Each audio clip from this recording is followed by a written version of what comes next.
Eu queria convidá-los a abrir suas Bíblias no Evangelho de Lucas, capítulo 24. Aliás, se você quiser realmente aproveitar o que eu vou falar, seria muito bom que você anotasse. Eu vou ler muitos textos bíblicos aqui enquanto ministro, você não vai guardar todos. Então, se você puder anotar para depois voltar a eles, permitir que Deus aprofunde, acho que isso vai lhe fazer muito bem. Mas nós vamos começar em Lucas capítulo 24.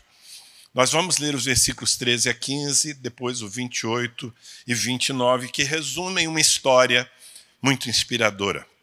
Está escrito assim, Lucas 24, 13. Naquele mesmo dia, 2 deles estavam indo para um povoado chamado Emaús, a 11 quilômetros de Jerusalém. No caminho, conversavam a respeito de tudo o que havia acontecido. Enquanto conversavam e discutiam, o próprio Jesus se aproximou e começou a caminhar com eles. Eu vou pular, porque depois nós vamos entrar no centro dessa história.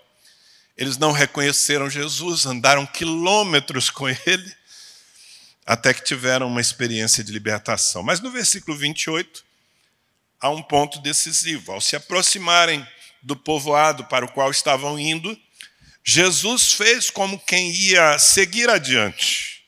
Mas eles insistiram muito com ele. Fique conosco, pois a noite já vem, o dia já está quase findando.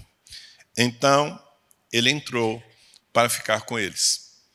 E ali, acredito que todos vocês conhecem essa história, à mesa, ao partir do pão, seus olhos foram abertos. Eles perceberam que quem estava ao seu lado era Jesus e voltaram ao propósito, porque estavam desistidos. Esses 2 homens estavam, apesar de serem discípulos de Jesus, significa que eles faziam parte do círculo íntimo do Senhor, que eles andavam com Jesus, mas eles estavam voltando não apenas à sua aldeia de origem, mas à sua velha vida, muito provavelmente. Eu não sei se você viveu em algum momento essa experiência na sua fase escolar. Alguém ainda está estudando aqui, não? Na escola, na faculdade? A maioria já passou por essa fase, não é? Eu também, faz tempo. Mas você se lembra do dia em que você tinha uma prova com várias questões e logo no começo da prova uma questão desafiadora lhe prendeu? Você ficou ali tentando resolver aquele problema, não conseguia achar o caminho, perdeu todo o seu tempo naquela questão, o tempo passou, e ao final você tirou uma má nota porque não foi estratégico, não é? Ao perceber que não tinha como solucionar aquele problema, você deveria ter passado adiante. Mas você travou ali, insistiu ali. E a sua insistência com aquilo que você não sabia resolver o impediu de avançar para aquilo que certamente você resolveria e lhe aprovaria. E por isso você tirou nota baixa. Alguém já teve uma experiência semelhante a essa algum dia na vida? Alguns aqui. Mas você pode imaginar quão frustrante é depois pegar a prova resolvida e dizer, puxa vida, todas essas outras questões eu dominaria, mas eu gastei todo o meu tempo, eu fiquei travado numa questão. E é sobre isso que eu quero falar, porque todos nós aqui somos discípulos de Jesus, já estamos caminhando com Ele no ministério, mas não estamos isentos de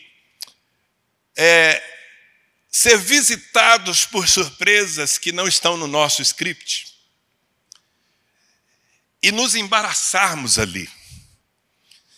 Se eu perguntasse como está a sua vida agora, sua vida pessoal e também a sua vida ministerial, é possível que num grupo como esse, alguns iriam me contar uma experiência excitante. Eu estou na crista da onda, eu estou vivendo dias de muita empolgação, o Senhor está me usando, a minha casa está bem.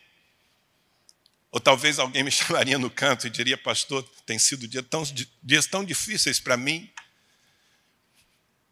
E eu preciso, na verdade, de oração, porque não está fácil. Independente de qual seja a sua situação agora, eu tenho uma certeza, mesmo sem conhecê-la: não vai durar para sempre. Nem a crista da onda e nem o sofrimento vai durar para sempre.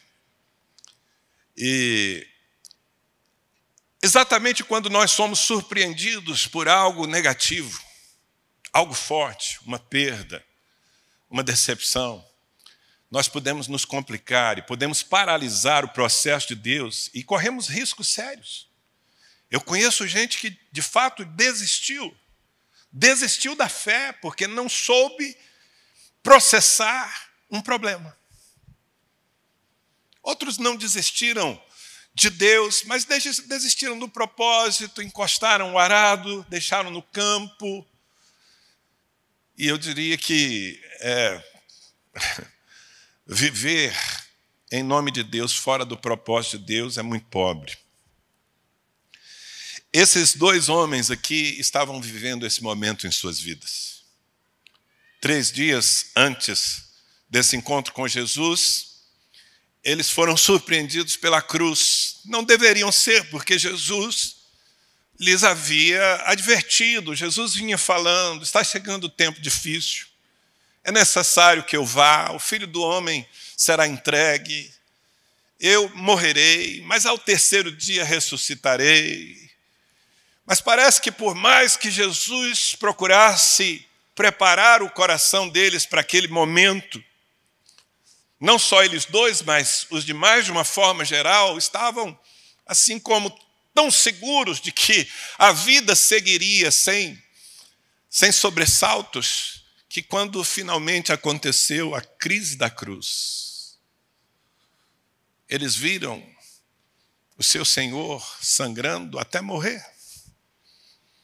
Era aquele mesmo Jesus que os havia seduzido com tanta graça, tanto poder, o mesmo que fazia milagres ao ponto de ressuscitar mortos diante dos olhos deles. Por isso, talvez eles tenham desenhado uma caminhada assim, sempre de vitória em vitória, mas a cruz pareceu uma derrota. E eles não souberam processar isso, travaram ali. Já era domingo, 3 dias tinham se passado, Jesus Cristo ressuscitado apareceu no caminho, andou com eles e eles não o reconheciam. Estavam com travas tão fortes em seus corações que sequer reconhecer Jesus eles podiam. Sim, eu sei que tudo indica que a aparência de Jesus depois de ressuscitar era um pouco diferente, mas de toda forma era o mesmo Jesus. E eles demoraram de perceber, e pior, seguiram o seu caminho de desistência até que finalmente tiveram uma experiência de libertação. E o que eu quero nessa noite, queridos, é conversar com você aqui de uma maneira muito sincera sobre esses momentos que nós vamos passar. As coisas não vão acontecer sempre como nós gostaríamos. E é bom que nós aprendamos a lidar com isso. Porque esses homens estavam tão desanimados ao ponto de voltar à velha vida depois de ter deixado tudo para seguir o Senhor. E porque seus olhos estavam fechados ao ponto de não reconhecerem Jesus. Quilômetros andando e ouvindo Jesus e ainda assim não perceberam que era Ele. Eu identifico aqui algumas travas na vida deles e que eu vejo na vida de muita gente, eu vejo na vida das minhas ovelhas e algumas vezes elas quiseram também travar o meu coração. Agora eu vou ler um pouco mais detalhadamente a história e mostrar para vocês essas travas. Quem sabe você se identifique ou guarde essa informação para o dia em que você se deparar, porque a vida é assim, queridos, não se enganem. A vida é uma grande prova, ok? Você foi qualificado para fazer essa prova por causa do sangue de Jesus. A graça lhe pôs aí, você, pela fé, entrou no reino de Deus e começou uma prova. E você precisa se qualificar para um grande galardão. E há muitas questões. E algumas delas estarão para cima da sua capacidade de entender. E, aliás, aqui eu já vou mostrar para você a primeira das travas que estavam prejudicando esses dois discípulos. Que eu diria que é o martírio das perguntas para as quais nós não temos resposta. Veja, nos versículos 14 e 15, diz que no caminho conversavam a respeito de tudo o que havia acontecido. E enquanto conversavam e discutiam, eu estou usando aqui a Nova Versão Internacional, mas na Revista e Atualizada diz que enquanto faziam perguntas um ao outro, o próprio Jesus se aproximou e começou a caminhar com eles. Eles estavam fazendo perguntas um ao outro ou a si mesmos acerca de tudo o que haviam vivido desde 3 dias antes. E eles não conseguiam compreender. Eles estavam preparados para seguir Jesus, não Jesus da cruz, desfigurado, fraco, perseguido. Eles estavam preparados para servir o Jesus dos milagres, das palavras maravilhosas, e aquilo embaralhou a mente deles. E, amados, desde o princípio, nós somos traídos pelo desejo de entender tudo. Olhe para a primeira cena da história humana, ou uma das primeiras cenas. Satanás está travestido de serpente, oferecendo a Eva um fruto. E embora ela tivesse uma palavra clara de Deus, foi seduzida e comeu daquele fruto e deu ao vacilão do seu marido, e ele também comeu. E dificultou a vida de todos nós. Mas veja, não era apenas, a Bíblia diz que Eva, vendo que o fruto era agradável aos olhos e bom para dar entendimento. Não era só um fruto que parecia gostoso, tinha algo muito mais sedutor na proposta daquele fruto. Satanás havia usado do que ele faz de melhor, da mentira, do sofisma, para dizer, se você comer desse fruto, você vai ser semelhante a Deus, conhecedora do bem e do mal, você vai entender tudo. E aqui para nós, é tudo que nós queremos, entender tudo. Mas eu estou aqui para dizer a você que há muitas coisas que nós não vamos entender. Não está no cardápio de Deus nos dar explicação ou entendimento sobre tudo o que nos acontece na vida. Muitas vezes você vai viver circunstâncias para as quais você não tem explicação. Circunstâncias difíceis, eu digo. Eu tenho estado tantas vezes diante de um crente sincero, aflito, em lágrimas, pedindo ajuda ao seu pastor e dizendo, pastor, por quê?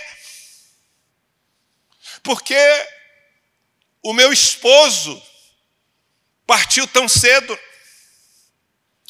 Porque o filho com quem eu sonhei, por quem eu orei tantos anos, morreu antes de nascer no meu ventre? Pastor, por quê? Depois de trabalhar 20 anos naquela empresa e ser o funcionário mais confiável, dar os meus melhores talentos ali, eu fui colocado para fora, um malandro chegou e tomou meu lugar e agora eu não tenho como pagar as minhas contas, sendo que eu sempre fui fiel a Deus. Por quê? E, amados, eu acredito que se você é líder, você já passou, vai passar por situações assim. em muitas dessas ocasiões, ouvindo essas histórias e essas perguntas, a única resposta que eu tinha para dar era: eu não sei.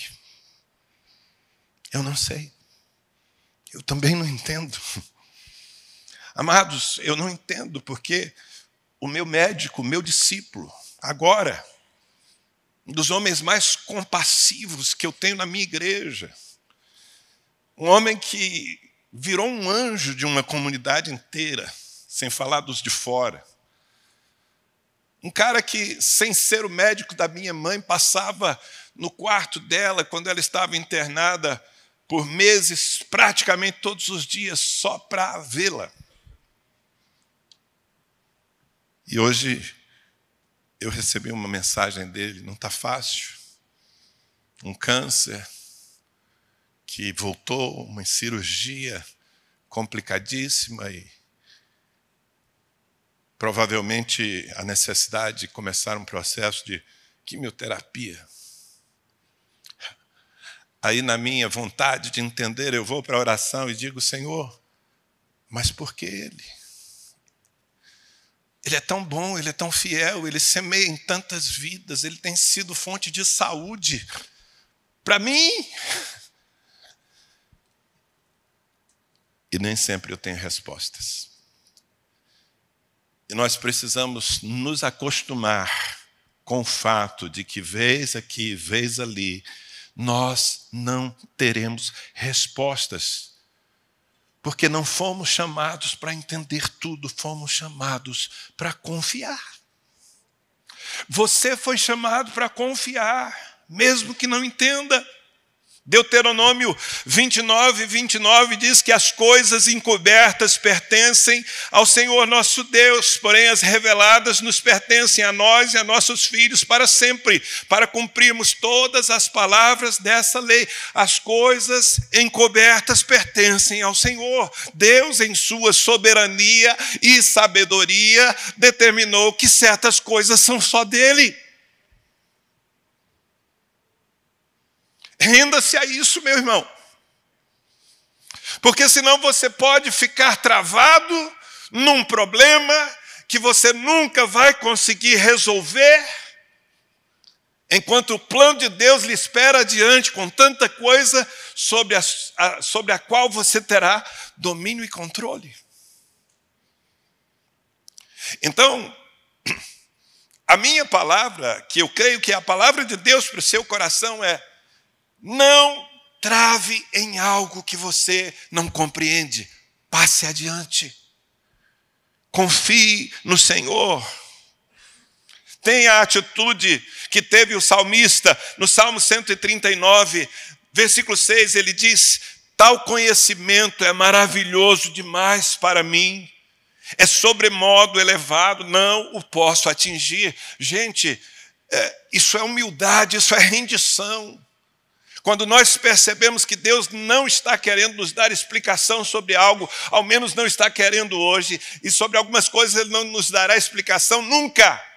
Nós precisamos simplesmente reconhecer que somos homens e que o conhecimento daquilo é maravilhoso demais, muito elevado, e que nós não podemos atingir. Então, ponto final, eu não entendo, mas eu confio.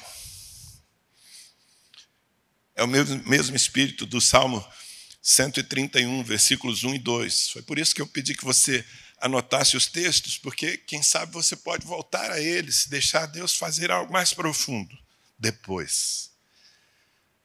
No Salmo 131, ele diz: Senhor, o meu coração não se elevou, nem os meus olhos se levantaram. Não me exercito em grandes assuntos e nem em coisas maravilhosas demais para mim.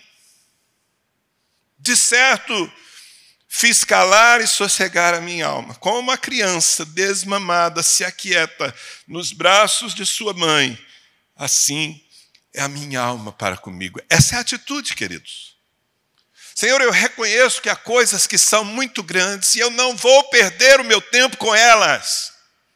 Eu não vou me exercitar em grandes assuntos e nem em coisas maravilhosas demais. A minha decisão é calar a minha alma. Como uma criança no seio da sua mãe. Eu estou curtindo a adolescência agora, irmãos. Que delícia! Meu netinho nasceu, o Tito está nos alegrando. Que maravilhoso é vê-lo descansando no seio da minha filha. Ele não entende nada. A gente conversa com ele. Ele faz de conta que entende, mas não entende. E às vezes nós somos assim, como bebês tentando entender a mente de um gênio. Isso ainda é pobre para comparar, porque são homens tentando entender a mente de Deus. O que nós precisamos fazer é calar a nossa alma e descansar nos braços do nosso Pai. Se eu não posso entender, eu posso confiar, porque todas as coisas cooperam para o bem daqueles que amam ao Senhor. Amém? Então essa trava precisava ser retirada para que os corações desses homens fossem livres e eles voltassem ao propósito. Mas havia outras. Eu sigo na leitura de Lucas 24, versículo 18. Um deles, chamado Cleopas, perguntou a Jesus: você é o único visitante em Jerusalém que não sabe das coisas que aconteceram nesses dias? É até engraçado. Ele está perguntando para Jesus, que eles não reconhecem como Jesus, se ele sabe o que aconteceu com Jesus. Mas o que me chama a atenção é a surpresa dele, porque Jesus então começa a andar com eles e pergunta sobre o que vocês estão discutindo, conversando, fazendo perguntas. E ele, Cleopas, diz: você é o único? Você está alienado? Você é o único que não sabe o que aconteceu? E, amados, se tem uma coisa que pode nos prender, é a expectativa de que o mundo gire em torno da nossa dor. Muitas vezes nós criamos essa expectativa. É quase que uma cobrança. Todo mundo, ou pelo menos as pessoas mais próximas de mim, precisam sofrer o quanto eu estou sofrendo. Elas precisam perceber o meu drama. Esperar isso é legítimo, mas é frustrante.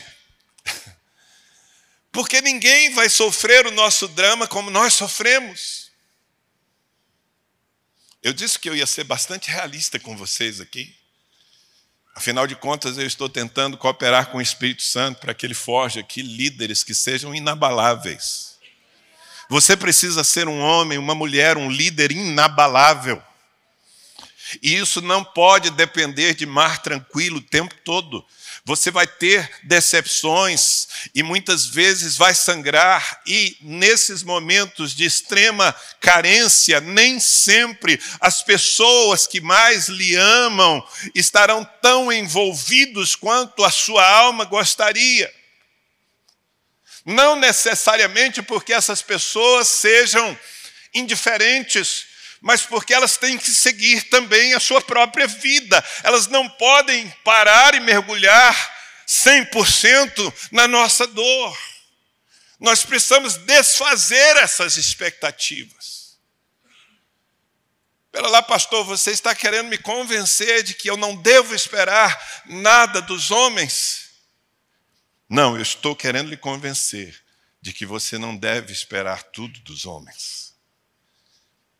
Os homens não têm tudo o que você precisa, especialmente no dia do seu drama, da sua cruz. E a gente precisa entender isso. Essa sensação é normal. No Salmo 142, diz: olho para a minha direita e vejo, ninguém se preocupa comigo. Não tenho abrigo seguro, ninguém se importa com a minha vida. Sinceramente, irmãos, algum de vocês já sentiu essa sensação? Ninguém se importa o quanto deveria se importar. Quem já sentiu isso? Ao menos sentiu. Boa parte de nós. Eu também já senti. E olha, em parte é verdade. Não é que as pessoas não se importam. É que a nossa dor é a nossa dor e só será a dor do outro em parte. E é melhor que a gente perceba isso. Mas veja, há um consolo. Versículo 5. O salmista está dizendo, de novo, Salmo 142, 4. Olho para a minha direita e vejo, ninguém se preocupa comigo. Não tenho abrigo seguro, ninguém se importa com a minha vida. Versículo 5. Clamo a ti, Senhor, e digo, tu és o meu refúgio, és tudo o que tenho na terra dos viventes. Então, ainda que eu não tenha todo o suporte, toda a atenção, todas as lágrimas de quem está ao meu lado, eu posso ter a certeza de que o meu Deus estará comigo. Amados, embora eles não tivessem percebido, Jesus estava ali com eles. E não foi uma coincidência, era o domingo de ressurreição. Jesus estava assim, sabe, cheirando glória. E não foi que ele estava passando pelo caminho de Emaús e encontrou os caras. Jesus não estava passando por lugar nenhum. Jesus foi ao encontro deles na sua dor para restaurá-los. Então guarde isso no seu coração. Se em algum momento da sua vida, quem está à sua volta não consegue mergulhar, sabe, se o mundo não vai parar para sofrer com você, saiba que o seu Deus estará presente e no seu coração estão todas as respostas e isso lhe basta. Amém? Está normal, irmãos? Quantas pessoas você conhece que estão fora da igreja e o argumento que tem é porque quando eu precisei, ninguém me acudiu, ninguém se importou. Você conhece alguém com esse argumento? Travas da alma, sofismas. A minha definição de sofisma é uma mentira com cara de verdade. Isso é um sofisma. A minha mãe faleceu alguns anos atrás, aliás, eu estava aqui em Curitiba para um evento, quando eu recebi a notícia da sua morte, tive que voltar correndo para Ribeirão. Seus últimos anos foram muito difíceis. Ela tinha Alzheimer, sua personalidade mudou completamente, muitas limitações. Ela morava de porta comigo, no mesmo andar do prédio. Eu procurava estar lá, eu sofria, eu chorava. Eu procurei dar a ela o meu melhor, mas eu não podia ser onipresente. Eu não podia estar em todas as suas necessidades. Eu não podia sentir o que ela sentia, até porque ela não compartilhava os seus sentimentos, e ainda que compartilhasse, seriam os seus sentimentos. Ninguém tem para dar o que nós precisamos, a não ser o Senhor. Amém? Paulo fala sobre isso, escrevendo a sua segunda carta a Timóteo, capítulo 4, versículos 16 e 17.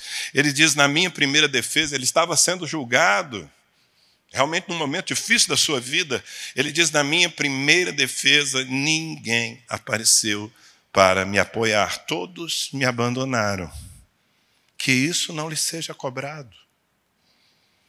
Mas o Senhor permaneceu ao meu lado e me deu forças para que por mim a mensagem fosse plenamente proclamada e todos os gentios a ouvissem. E eu fui liberto da boca do leão.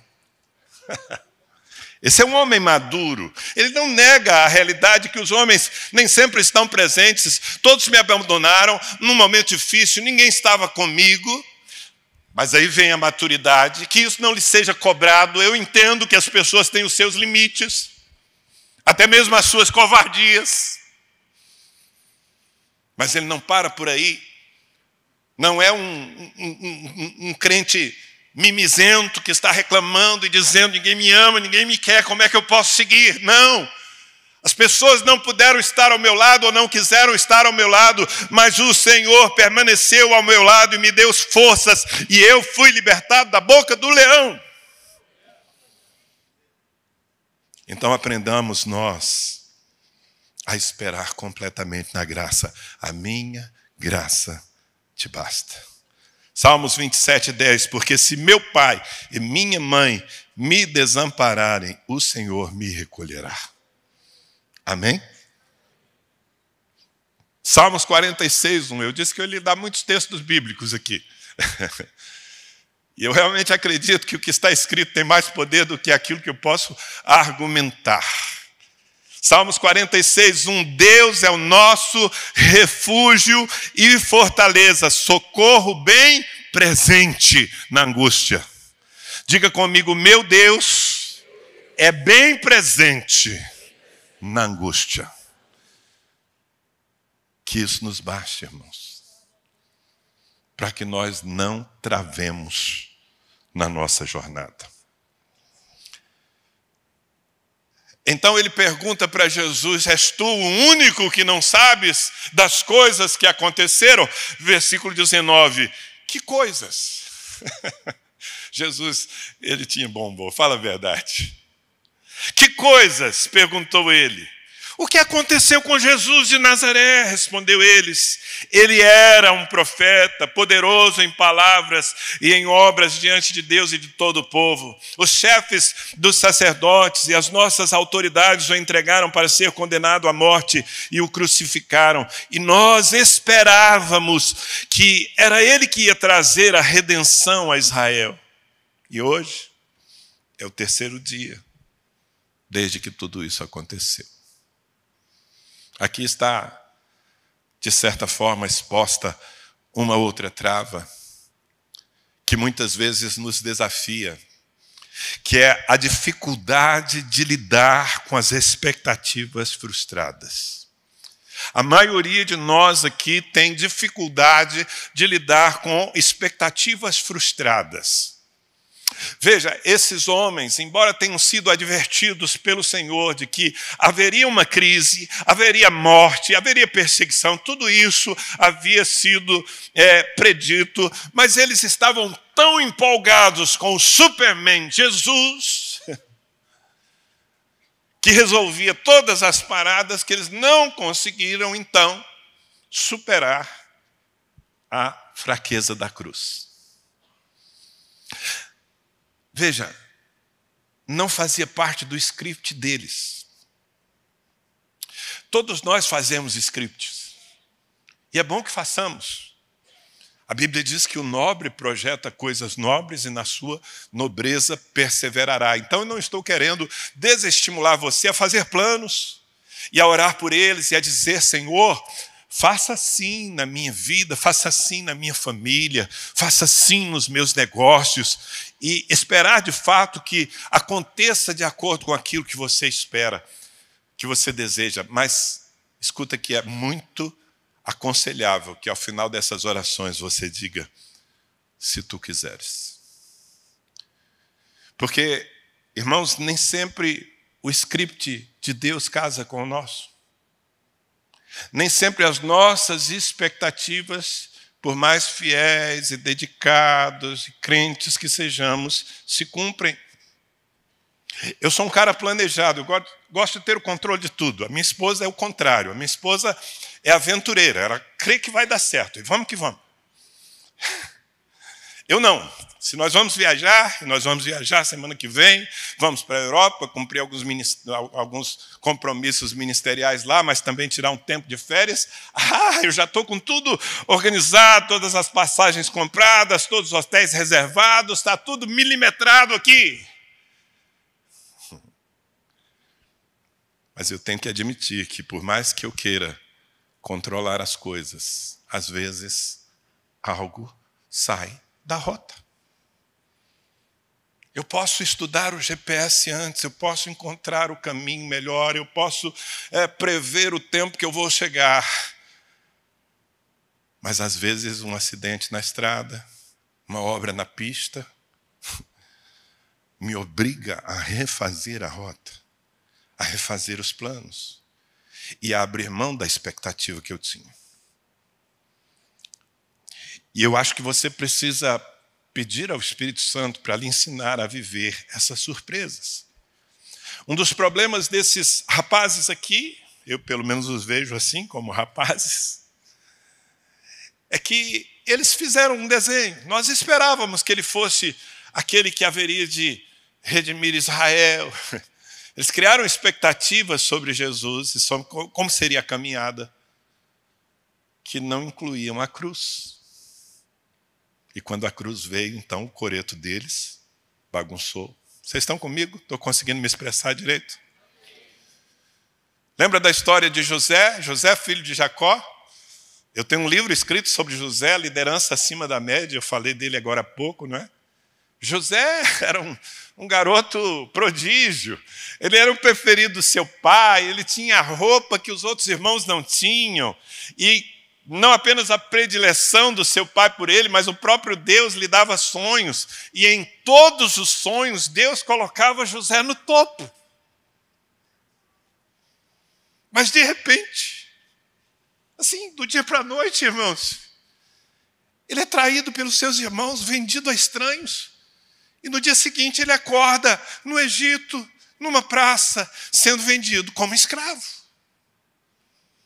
Deus não lhe deu spoilers sobre isso. Não houve sonhos dizendo: José, prepare-se para o tempo do Egito. Vão ser 22 anos de escravidão, você vai ser injustiçado ali. Não, ele não teve esses avisos. Ele se preparou para o topo. Mas o Egito aconteceu. E ele é tão admirável e se torna uma inspiração para nós, porque apesar de tão jovem, ele estava tão arraigado em Deus, que ele superou a dificuldade de lidar com as expectativas frustradas. Eu imagino que aquele rapaz muitas vezes se perguntava: mas o que eu estou fazendo aqui nessa condição? Eu estou numa cadeia, eu estou preso, eu não sei nem se os meus pais continuam vivos, eu estou preso por algo que eu não fiz. E sobre as promessas de Deus, ele me mostrou abençoando a minha família, eu não tenho nem família agora. Expectativas frustradas, no caso dele, superadas, porque ele era um ramo cujas raízes estavam nas águas. Amém? Então planeje, espere o melhor. Eu não estou aqui para lhe ensinar a ser pessimista. Pastor Danilo veio aqui na comunidade Alcance ensinar a gente a ser pessimista. Não, não. Eu vim aqui dizer para você que a sua vida tem um destino e que esse destino é a glória. Mas entre a glória e você, às vezes vai haver momentos de cruz. Provérbios 19, 21 diz: muitos são os planos do coração do homem, mas o propósito do Senhor, esse prevalecerá. Muitos são os planos do homem. Pode fazer, faça. A Bíblia nos manda planejar. Mas sempre sabendo que os propósitos de Deus prevalecerão. Aprenda a dizer: se Deus quiser. Amém? Eu pretendo isso. Se Deus quiser, alcançarei. Olha o que diz o escritor aos Hebreus, capítulo 10, versículos 35 e 36. Não rejeiteis, pois, a vossa confiança, que tem grande e avultado galardão, porque necessitais de paciência para que depois de haverdes feito a vontade de Deus, possais alcançar a promessa. Então, veja bem, queridos, quando a nossa rota tiver que ser recalculada, quando uma expectativa que nós geramos não for cumprida, for frustrada, então o que a palavra está nos dizendo é que nós não devemos perder a nossa confiança. Mantenha-se confiante no plano geral de Deus. Se você não está entendendo uma parte da coisa, simplesmente mantenha a sua confiança. De novo, todas as coisas cooperam para o bem daqueles que amam ao Senhor. Todas as coisas são todas as coisas. Eu estou aqui para te dizer que no fim tudo vai dar certo. E se não está dando certo agora é porque não chegou o fim. Aliás, mesmo que não pareça, está dando certo. Quando Jesus estava naquela cruz sangrando, entregando o seu espírito, embora parecesse a derrota, a destruição de tudo, estava dando certo, porque os pensamentos do Senhor são mais elevados do que os nossos pensamentos. Então não abandone a sua confiança, continue confiando. E no versículo 36 ele diz: porque necessitais de paciência. Então calma, espera o próximo capítulo.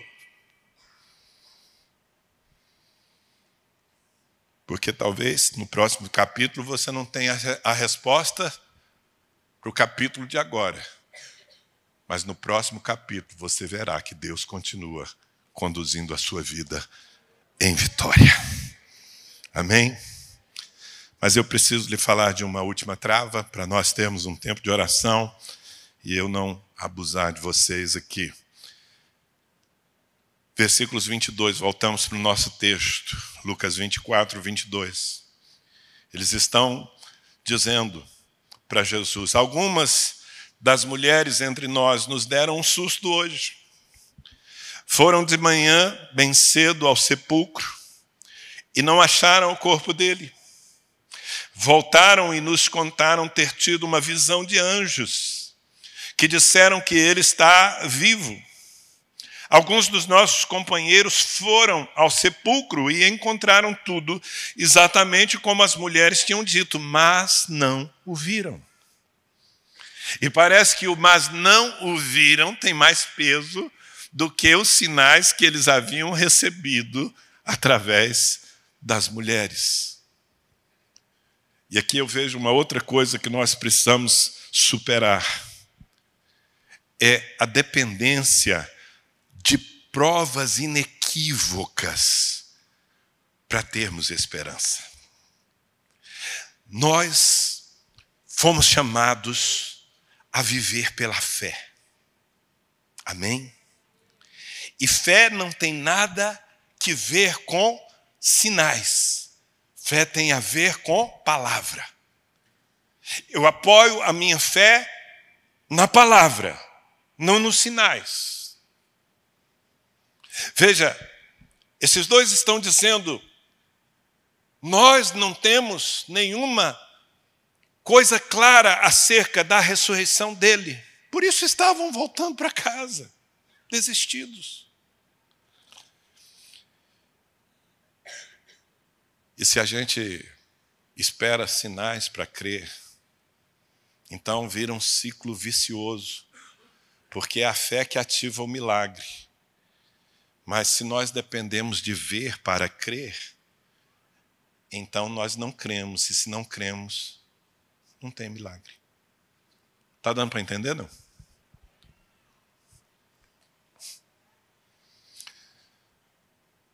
Então a pessoa está orando e jejuando e ela volta ao médico. E o médico abre o envelope dos novos exames.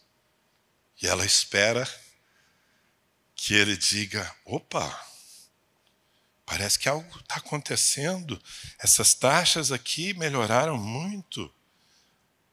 Mas às vezes, na volta, com os novos exames, o médico abre o envelope e faz aquela cara. Parece que piorou. E o crente para de crer, porque esperava ter um sinal. Irmãos, vamos buscar no Senhor, e nas pequenas experiências que vamos vivendo, desafios da vida, vamos buscar uma fé que não depende de sinais. Uma fé que é ativada sem sinais ou que já se abastece dos mínimos sinais. Da história das mulheres, da nuvem, do tamanho da mão de um homem enquanto eu estou buscando tempestade.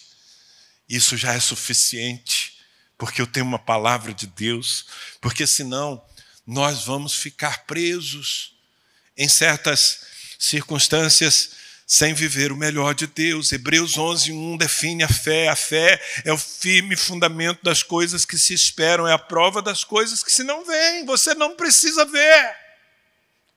Se você está agora, passando por um drama e orando e jejuando, e você não vê sinais de mudanças, continue crendo, em especial se você tem uma palavra de Deus para se apegar, para lhe apoiar. Continue crendo.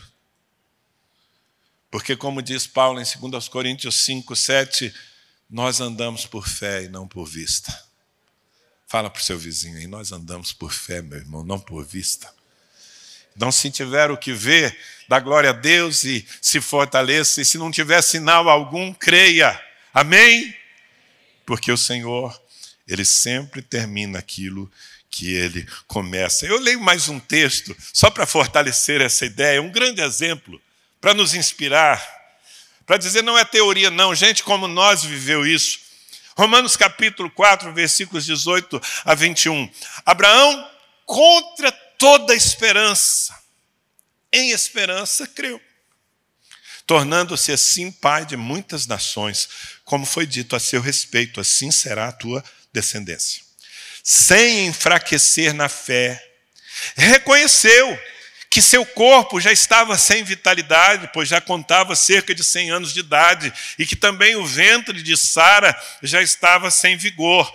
Mesmo assim, não duvidou, nem foi incrédulo em relação à promessa de Deus, mas foi fortalecido em sua fé e deu glória a Deus, estando plenamente convencido de que Ele, Deus, era poderoso para cumprir o que havia prometido.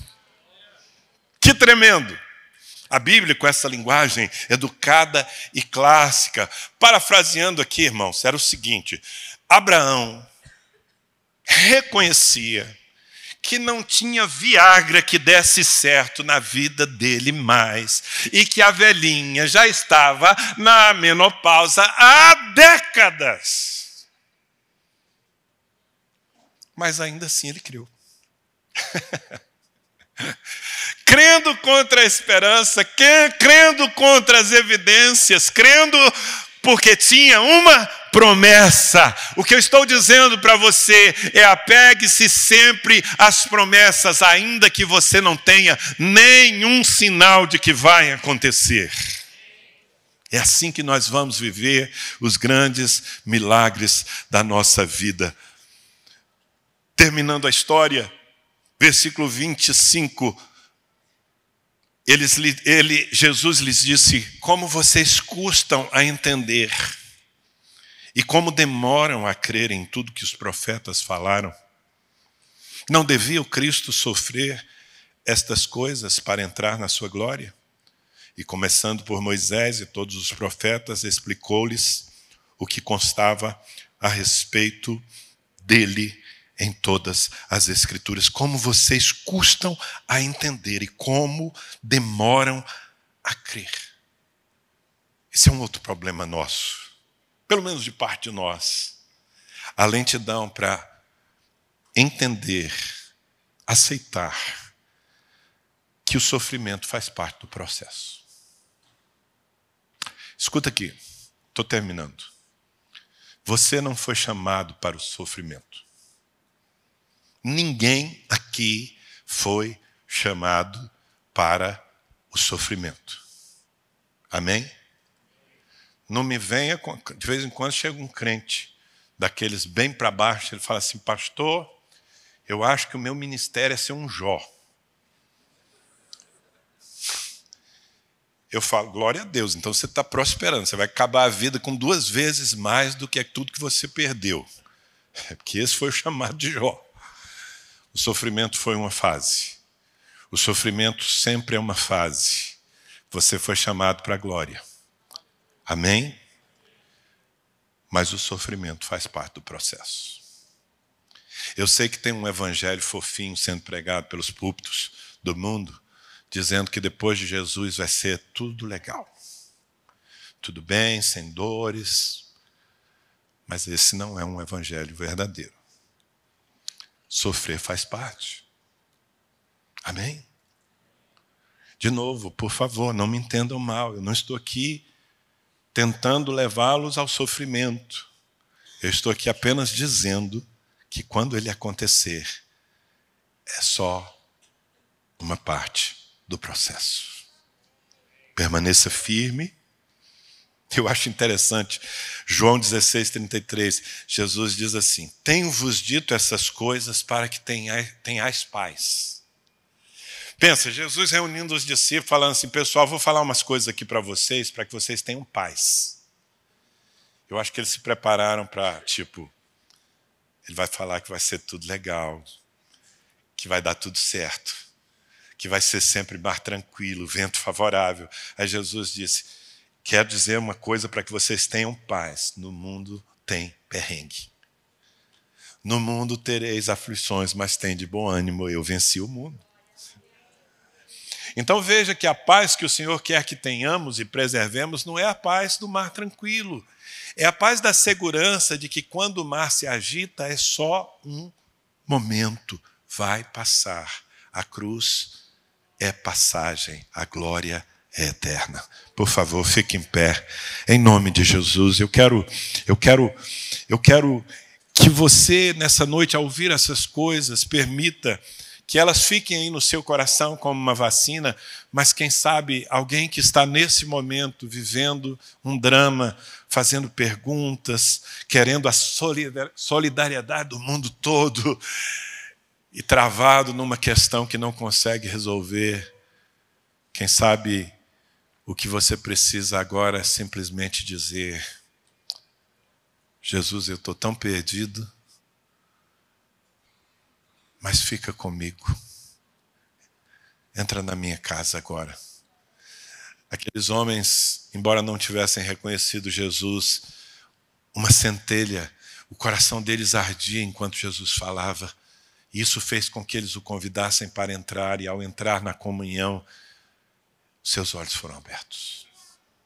As travas foram retiradas, e o resultado disso é muito interessante. Se você lesse o final dessa história, você veria uma coisa: quando os olhos deles foram abertos, está no versículo 31, e eles o reconheceram, ele desapareceu da vista deles. Quando eles o reconheceram, Jesus desapareceu da vista deles, não da vida deles.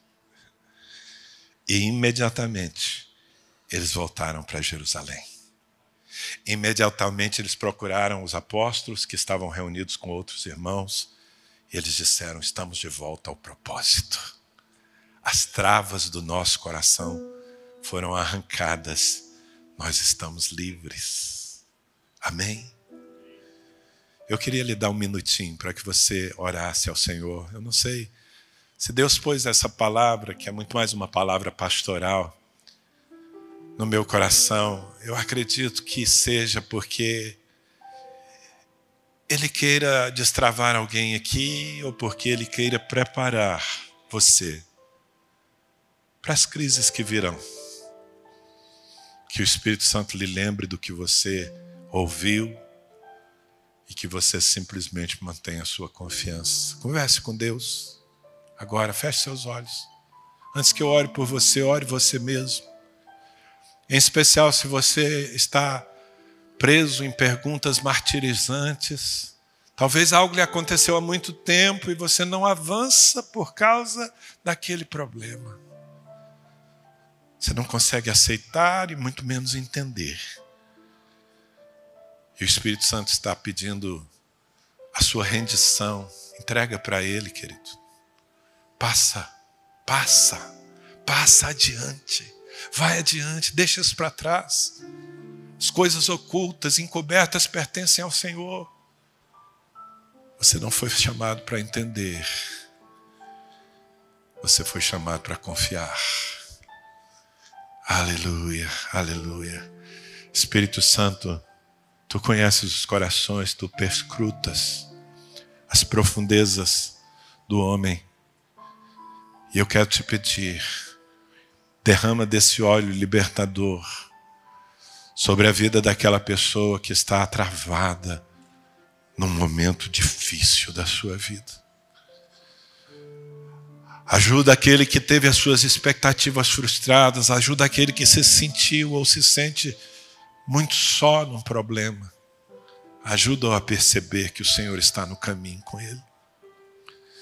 Eu oro, Senhor, oro por aqueles que não estão nesse recinto, mas que de longe estão recebendo essa palavra. Eu oro para que o teu Espírito abra os olhos que estão turvados, fechados, cegos por causa da decepção.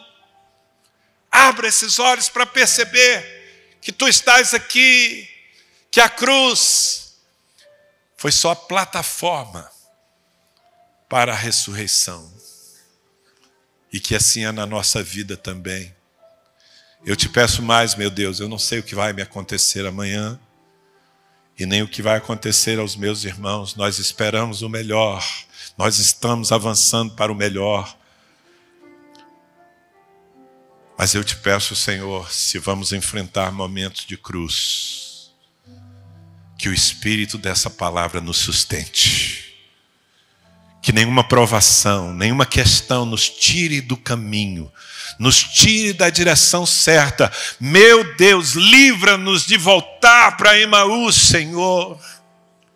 Guarda o nosso coração na verdade da tua presença, e nós te serviremos até o último dia da nossa vida. Em nome de Jesus. Quantos dizem amém? Você recebe essa palavra? Sem travas no coração. Pelo amor de Deus. Deus os abençoe.